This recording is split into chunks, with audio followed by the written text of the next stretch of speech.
Next speaker, Ekanshi Agrawal, third year 8 CS student from the Hyderabad campus. She had she's she was interning at Adobe right now, and she had also been doing. She was a research intern at IIIT Hyderabad last year. So her paper focuses on facial expression recognition by analyzing the periocular region of the face. So after her, she can start. Yeah. Hi guys, it's Ekanshi here. I'll just present my screen.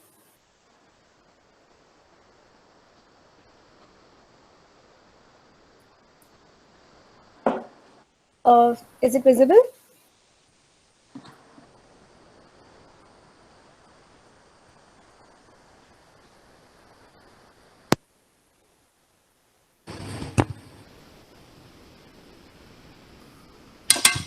Okay, so okay, yeah. So so in this discussion, I'll mainly focus on how you can start your journey in research on campus. So uh, some of you might be first yearites or second yearites who might want to start exploring research right now. So I just want to make it a little relatable for you guys. So uh, so those of you who are in second year or above might be familiar with what project type courses are, and those of you who are in third year might have taken a few. But anyway, so project type courses are projects that you can take up under a faculty and are considered equivalent to a 3-credit course, and they're counted as an elective, an open elective, or a discipline elective, depending on the uh, department that's offering the course. So in this presentation, I'll try to help you find a project that you can take up and how you can uh, basically get into the depth of it from a research point of view, and things that you should keep in mind that will help you have a fruitful research journey and maybe get a paper published later from the project. So this is basically a very general overview of what a project type course entails, the whole process of it before the whole research aspect that comes into the project type course. So I, previously, as I mentioned, project type courses are it have credits that are counted towards your graduation, but these can be taken up informally as well under any professor on the campus. And so let's see. So first thing you have to do is choose the right projects. You'll have to go through the project bank. It comes out at the end of every semester for the next semester. So you go through this thoroughly and select the topic that you like. Now, first and second yearites, I think, are not allowed to do any project type course. I think second yearites are allowed to do one study oriented project. From third year onwards, generally you can do project type courses, and you'll get around 5 chances to do a project type course. So you have ample amount of opportunities to uh, look into that.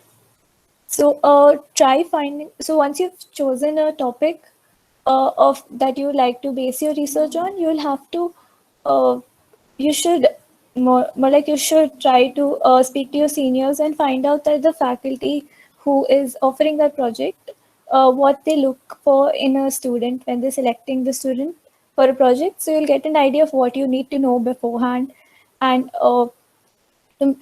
you should make sure that you speak to the faculty before applying to ensure a smoother process so you get the project, and in general to get to know the faculty so you know what your research will entail in the future apart from just the topic itself, the whole experience of it.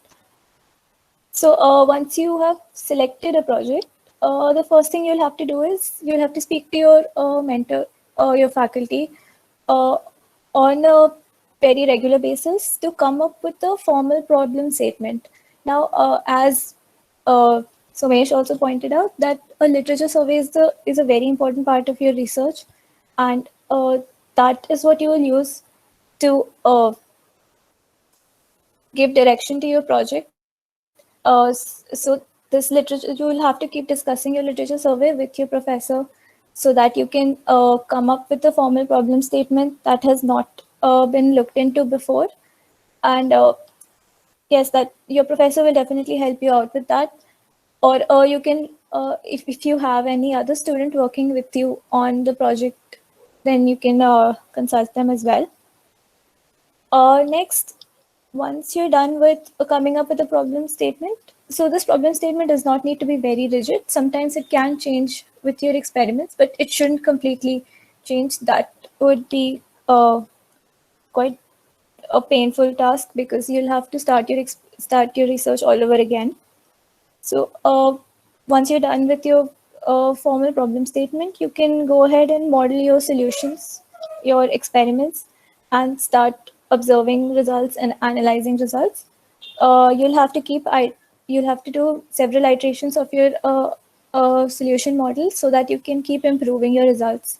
And again, as I said, consulting your professor regularly is very important, not just from the research perspective, but also because it's a course and you'll have to take it as seriously as any other 3 credit course that you have taken that semester. Anyway, so that was a very general view. Coming to a more CS specific uh, thing. So bits, at least bits in bits Hyderabad. I think this should be true for bits Goa as well. Several topics are looked into for research, and projects on these topics are floated almost every semester. So these are the topics that the CSIS department looks into. So ML, DL, AI, data science, this is the most popular topic by far, and most of the projects that are floated by the CS department have at least some hint of ML in it. Uh, Apart from that, there are certain topics that are very close to our the core of CS, I'd say, to the CDCs that any CS student studies. For example, there's database management, in security of databases, optimization, etc. There's algorithms, there's networks, and apart from that, not just these, there are certain uh, other projects that are in computational geometry, graphics. So these are usually electives that are offered, and people who are interested in these things can go ahead and take a project in those as well.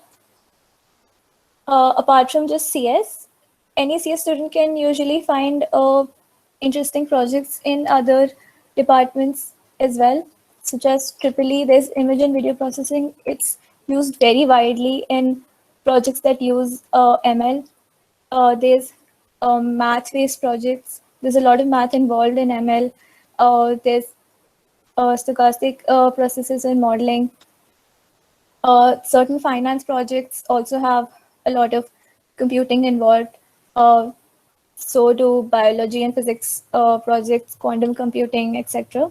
So this is by no means an exhaustive list, but this is a general idea that you can explore these things, and you should keep an eye on the project banks if you're trying to go ahead and have a research. If you want to start a research journey from campus, and I would suggest that if you have no prior experience, you should start from campus itself, because the professors will provide you with a lot of guidance that you might find it difficult to find it outside. So anyway, how are you going to find a project of your interest, right? So if you have done any internship in a field, or if you've done a project in a field and you found that you're interested in the project, or you've done well, then I suggest that you could take it up as your first choice to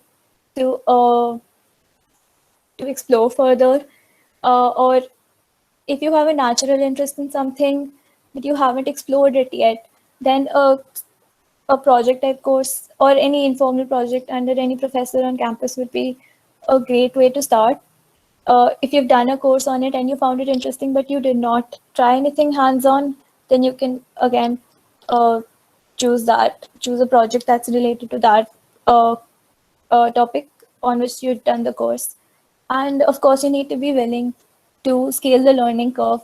A lot of research topics do have quite a bit of learning curve, not just the knowledge that goes into it, but the tools that you're going to be using for the research might have certain some amount of learning curve that you'll have to spend time on. Uh, Again, not just from a research point of view, but also from the course point of view. Uh, of course, it's possible that you don't like any of the project that is offered by the departments, but you have something in mind that you really, really like to dive into, but you just don't feel like you have the right guidance. Then there's always an option to submit a blank project, and you can choose a faculty of your choice and try to propose it to them. And if they accept, you can go ahead and work with them on it. So, yes, now, for example, if you have a knack for competitive coding, you might want to look into an algorithms-based project or a computational geometry project. If you'll get the gist. So, what is in it for you? So, what will a project type course or just any project on campus, any research project on campus give you? So one thing is definitely you'll have a project on your resume. So no matter if you're sitting for placements or you want to go ahead and do a thesis, your project on your resume will definitely help you. IT place research projects are useful for IT placements as well. So it is any research project you do on campus is useful for any plans you have for the future.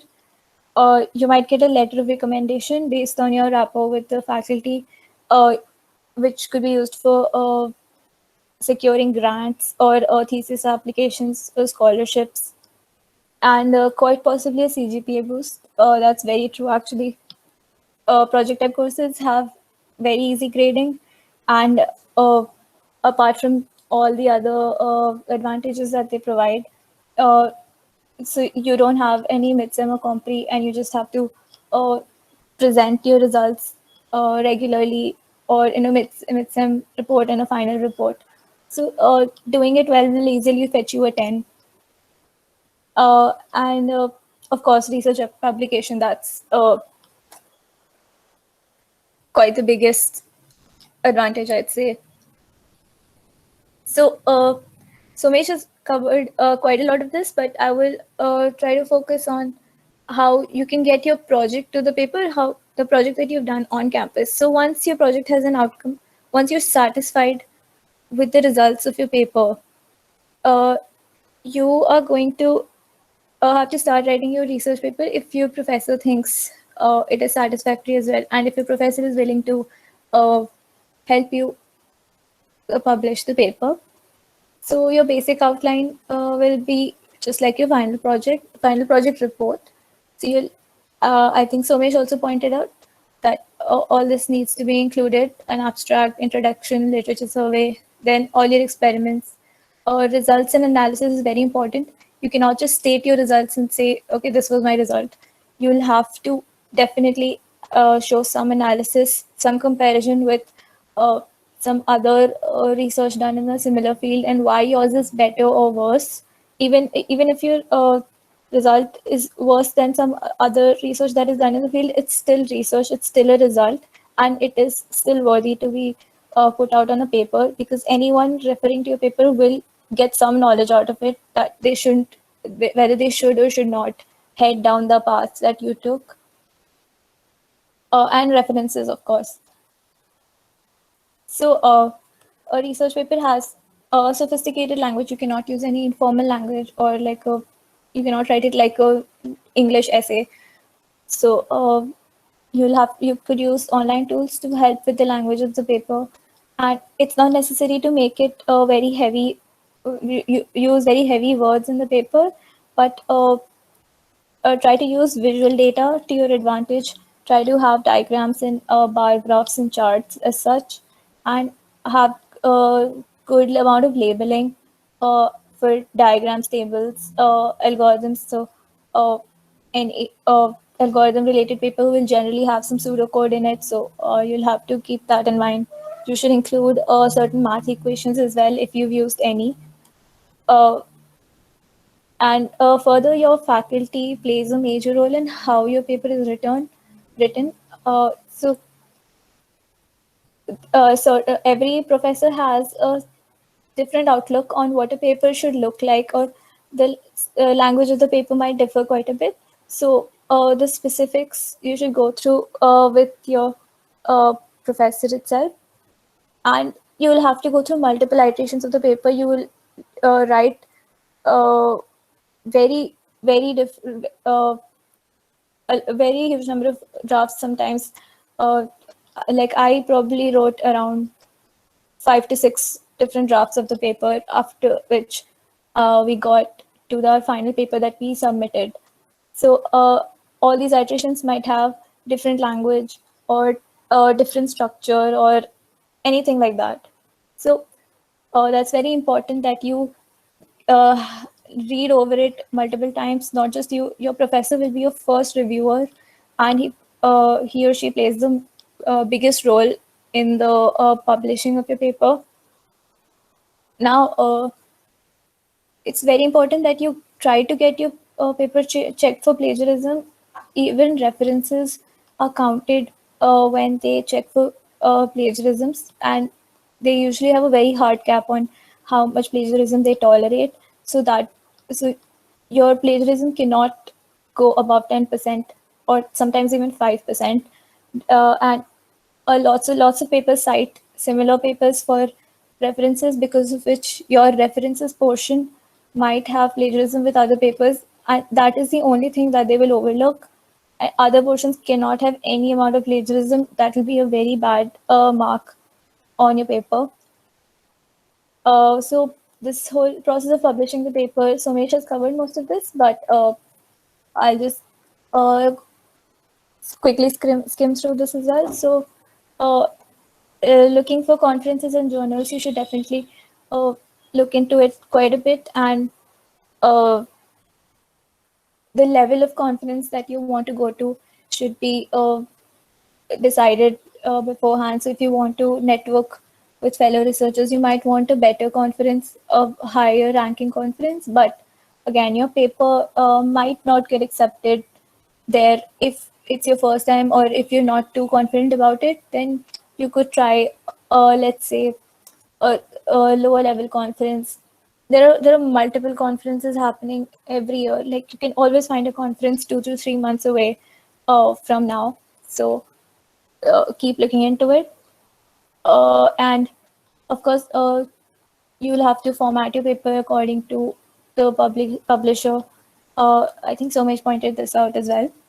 So of course, you don't have to make your paper very long. Uh, Publishers don't care about how long your paper is. They only care about the content, and in fact, they sometimes have a maximum limit on how many pages you can have in your paper. For example, the paper I submitted has around 15 pages, and that was their max limit, and it was very difficult to keep to sort of. And initially, when I wrote the paper, it was around 18 pages long, so I had to change a lot of things to make it 15 pages long. Now, apply only to one conference or journal at a time. Definitely, applying to several conferences and journals at the same time is very unethical, and it can cause plagiarism issues, and it's a lot of it's a very bad mark on your paper. As I said, you might get debarred from certain conferences, and research community in general does not appreciate that at all. So you will be asked to review and make small corrections to your paper once it's accepted.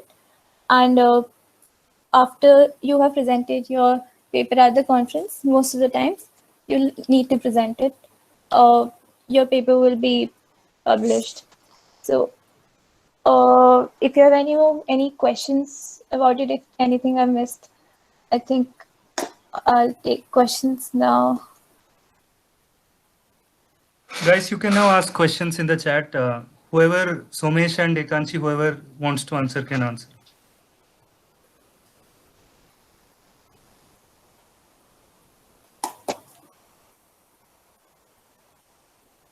Oh, okay. So, if you want to look at my paper, I'll put that in the chat as well. But I think you might not be able to view it right now. It's paid at the moment. So if you want to look at it, you can ask me right now. I can show it to you later.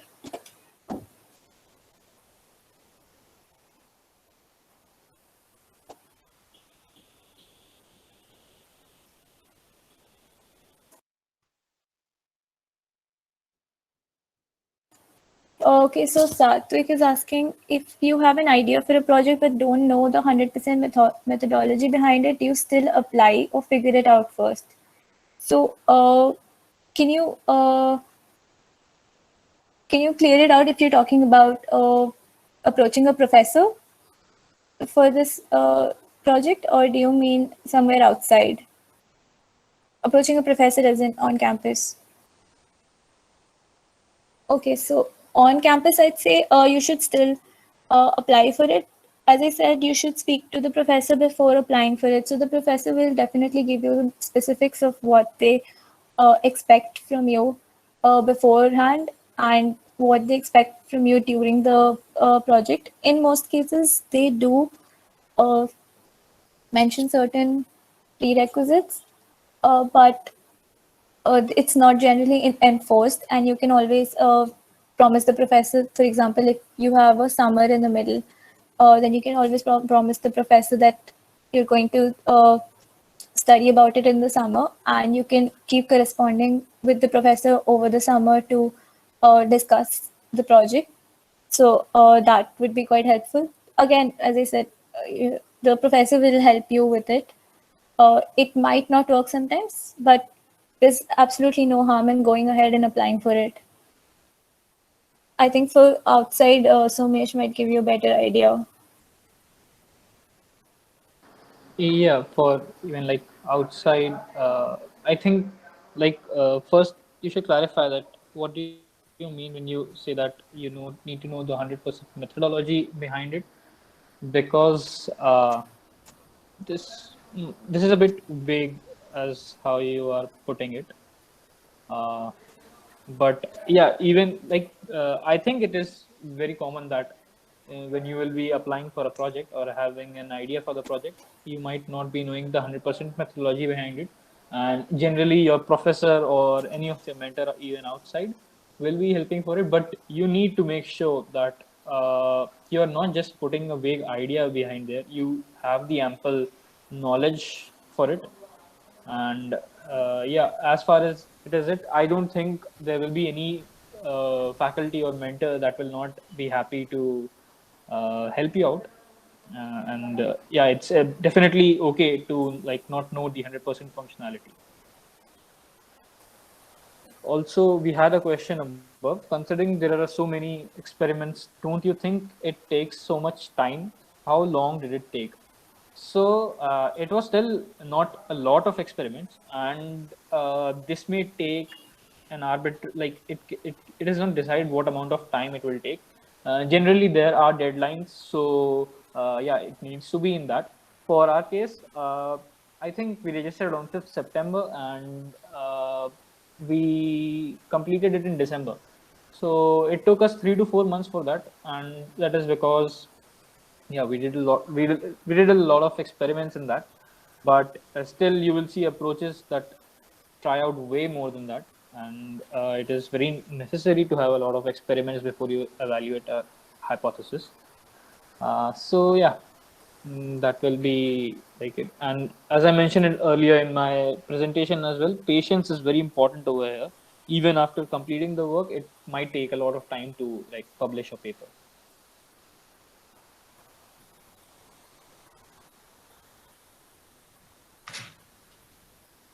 If there are no more questions, we can end the event.